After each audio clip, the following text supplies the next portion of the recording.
Pag-alis ni Jesus doon, sinundan siya ng 2 lalaking bulag. Sumisigaw sila habang nasa daan. Anak ni David, mahabag po kayo sa amin. Nang si Jesus ay nasa loob na ng bahay, lumapit sa kanya ang mga bulag. Tinanong sila ni Jesus. Naniniwala ba kayo na mapapagaling ko kayo? Opo, Panginoon. Sagot nila.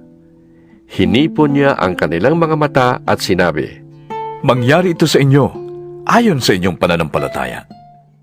at nakakita nga sila. Mahigpit na pinagbilin sa kanila ni Jesus na huwag sasabihin iyon kanino man.